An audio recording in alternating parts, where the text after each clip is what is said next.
I think she's a powerful force of good and positive energy. But you ain't no Elon. But she also brought us Dr. Oz and The Secret.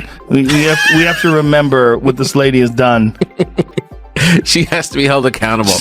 I forgive her, but I mean, cut the The Secret is a particularly egregious offense. What, you don't believe? You don't believe? Believe? I want to be rich. I am rich. I imagine myself flying. I can fly.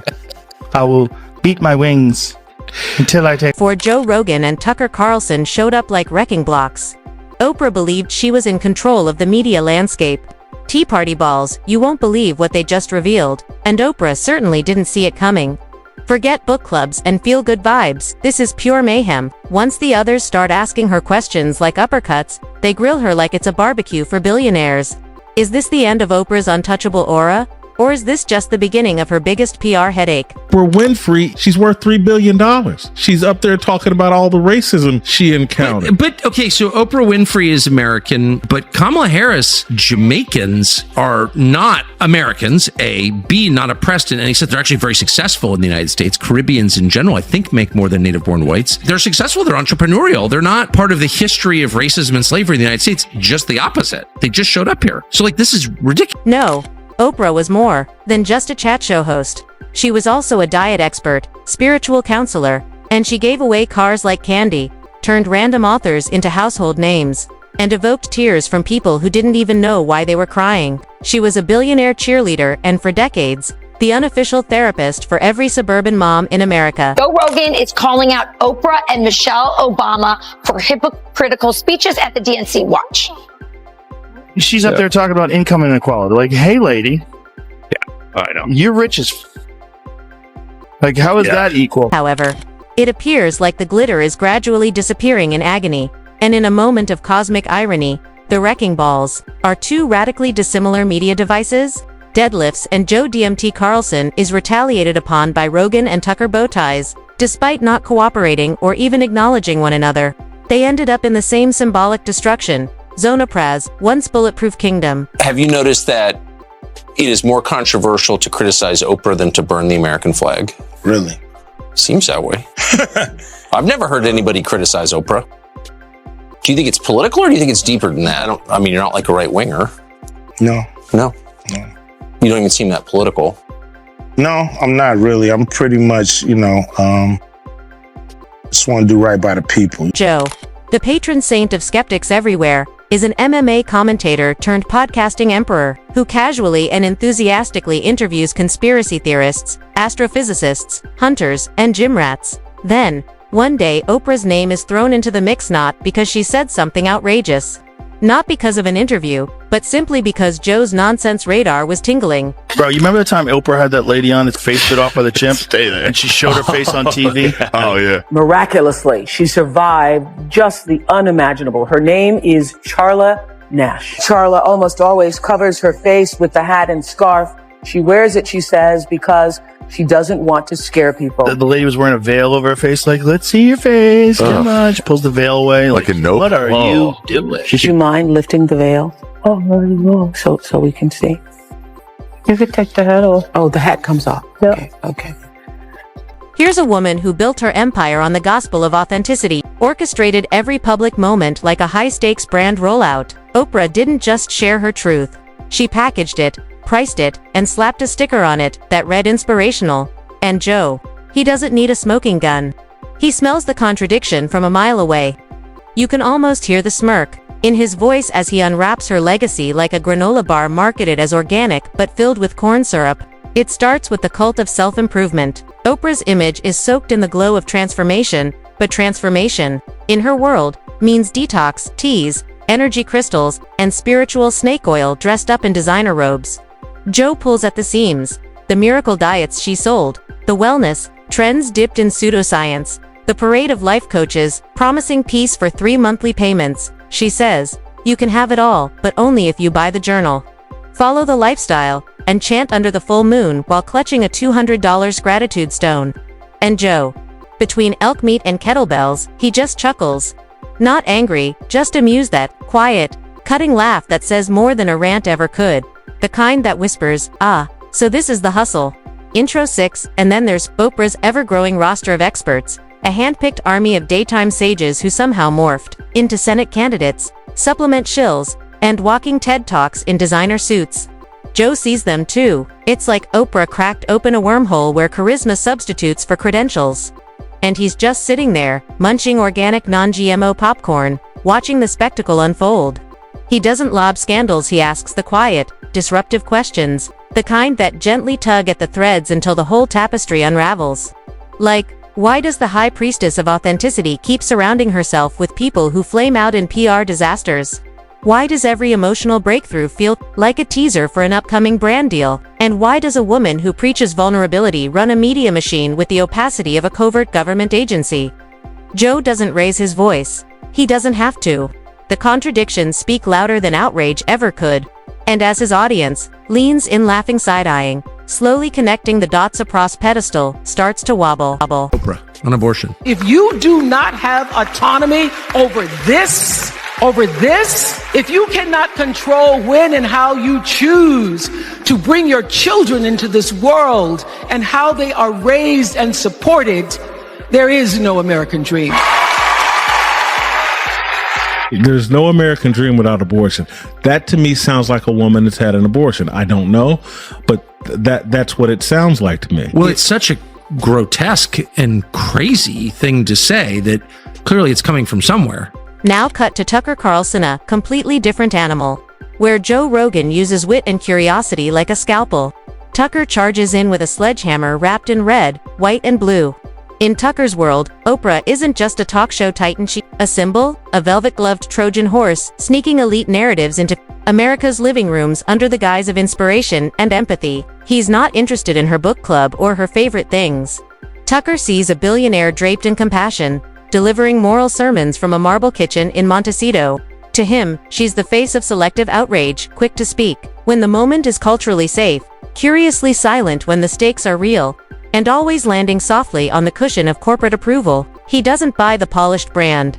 In fact, that's exactly what sets off the alarms. He digs into her endorsements, political, cultural, and those vague, calculated gestures that somehow say everything while committing to nothing. Sure, she's influential. But Tucker asks, what kind of influence and who does it serve?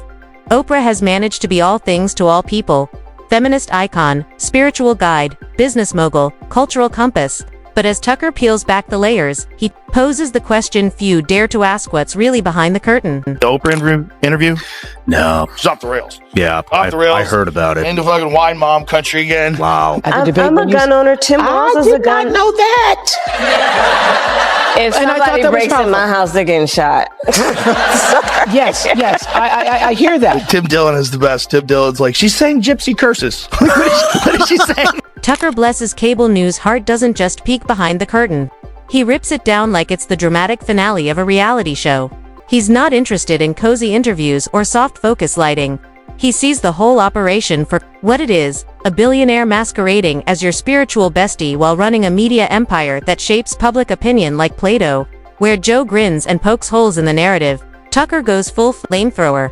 Joe chuckles at the absurdity of overpriced vision boards and detox fads. Tucker, meanwhile, practically froths at the idea that Oprah megarich media mogul still gets to play the role of relatable mentor while quietly steering the national conversation. And here's the real trick. Neither of them needs Oprah to clap back.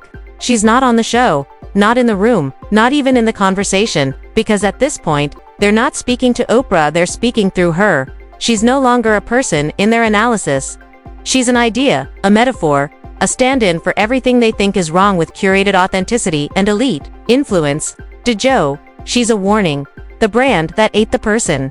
To Tucker, she's a puppet master in pearls, selling empathy while advancing the interests of the powerful. And somehow, despite their wildly different styles, they converge on one truth.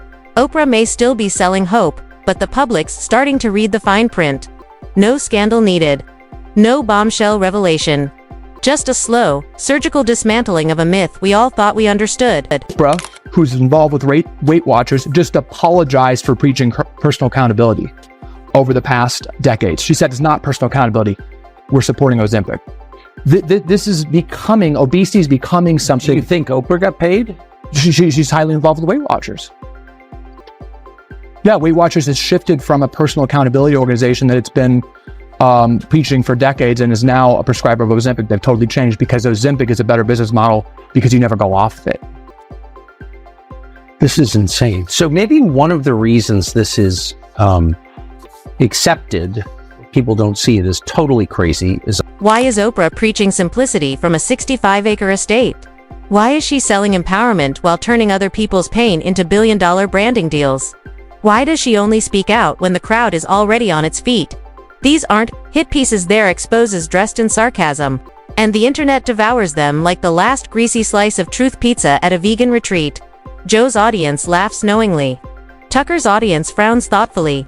Totally different people, wildly different vibes, but somehow, they're arriving at the same thought. Hold on, maybe Oprah isn't the untouchable moral compass we were told she was. And that's what makes this moment powerful. Joe and Tucker didn't collaborate. They didn't swap notes. They just looked at the same carefully curated empire and saw the same fractures. And when two voices from opposite ends of the media spectrum call out the same illusion, it stops feeling like opinion, it starts feeling like exposure. This isn't a cancellation. Oprah's too big, too entrenched for that. No, it's something worse. Public disillusionment. That slow, creeping shift where admiration turns into suspicion, where applause fades into side eyes. It's not a dramatic fall, it's erosion, quiet, constant, and far more dangerous to a brand built on belief than any headline-making scandal could ever be. Oprah fall down? yes, and it's honestly, she's a little old to be falling down. You loved it? I loved it. Wow, Loved it. She didn't get hurt. People get hurt. She's fine. She's dead. She died? Yes. All right. Ding dong. The witch is dead. She did. Imagine if she did, and I was. If she died from the fall. About her. Yeah, we're fucked. No, she didn't die. No, she's fine. I just think she looks like she got hurt. It's nice to see billionaires fall. Oh, how about? Because Oprah doesn't need defending, at least not in the traditional sense. She's not hopping on podcasts or issuing fiery rebuttals on cable news. She's staying silent, composed, watching from her Montecito perch, hoping this little ripple of backlash passes like all the others. But here's the problem. Once a myth starts to crack, it's almost impossible to patch it back together. People remember, people share the clips. They start connecting the dots between the woman who told us to live our truth and the empire she built by selling hers at premium prices. And in the eye of that cultural storm, Joe and Tucker, tossing grenades from opposite ends of the media battlefield, one laughs, the other scowls. One breaks it down with sardonic clarity, the other with moral fury. They didn't plan it. They didn't collaborate, but somehow, their combined firepower has deflated the Oprah mystique just enough to make the balloon wobble, maybe not burst, but wobble hard. Hard enough that even her most loyal fans are starting to shift uncomfortably in their seats. Because once you realize the Queen of Daytime might just be another product in the corporate machine, the questions start flowing in, they're dangerous ones. Who put her on that pedestal? Why did we cheer? Why didn't we see it sooner? The real threat isn't just the scrutiny, it's the timing. Oprah was once the North Star of cultural virtue. Now, she's starting to look like a luxury yacht adrift in a digital age of pirate radio. Think of when The Secret came out. I want to say that was like 2006-ish. 2004. 2006. Nice. Okay. So 12 years ago, she was 50 years old. How the fuck do you not know when you're 50 years old and worth $1 billion that that's not how it works? That it's hocus pocus. Yeah, it's not hocus pocus. Yeah. And to sell that to people is crazy. And that's a book that sold, I think I was reading, it sold somewhere in the neighborhood of 20 million copies. The more I want to say disturbing, but it was confusing when that was taking hold with people. When I had friends that were telling me that The Secret is real and that they imagined they were going to fulfill these childhood dreams that they had about whatever, being a fucking astronaut, whatever it would be. There's a couple people that I knew that were trying to tell me that The Secret was going to be the thing and that they had a vision board and they had photographs, they put pictures up of the things that they wanted. Like them in front of large crowds and shit. And I'm like, oh boy. Them in front of large crowds. This is so not how it works. Yeah.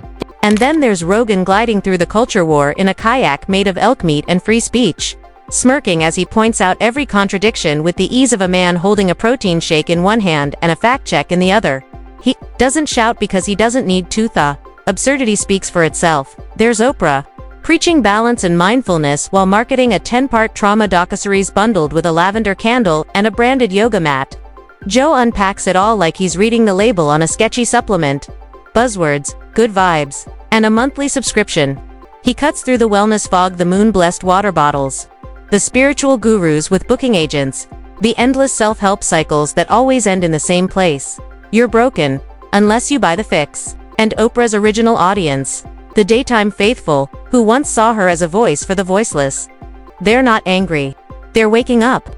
Not with rage but with that subtle, sinking feeling that maybe the woman helping them heal was also selling the tissues, the couch, and the background music. Joe doesn't need to say it outright. He paints the image. The once raw, real Oprah, now wrapped in layers of motivational fluff, looks branding, and designer self-awareness. It's not sinister, it's just so obviously packaged. And then there's Tucker, rolling in with his metaphorical cannon aimed squarely at the pedestal. He's not interested in green juices or gratitude journals, he's watching the system.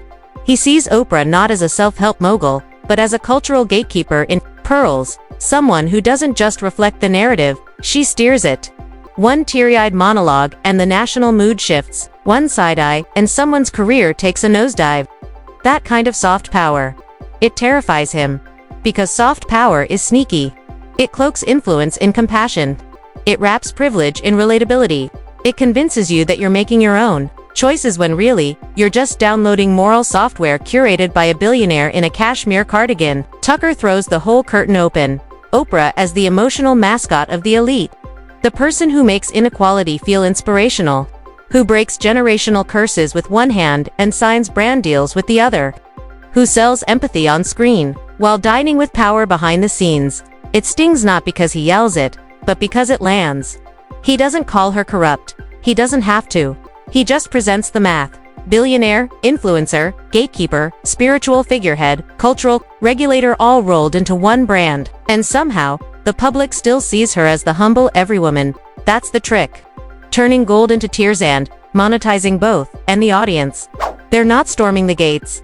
They're just blinking, thinking, and beginning to do the one thing Oprah's empire can't afford en masse. Doubt.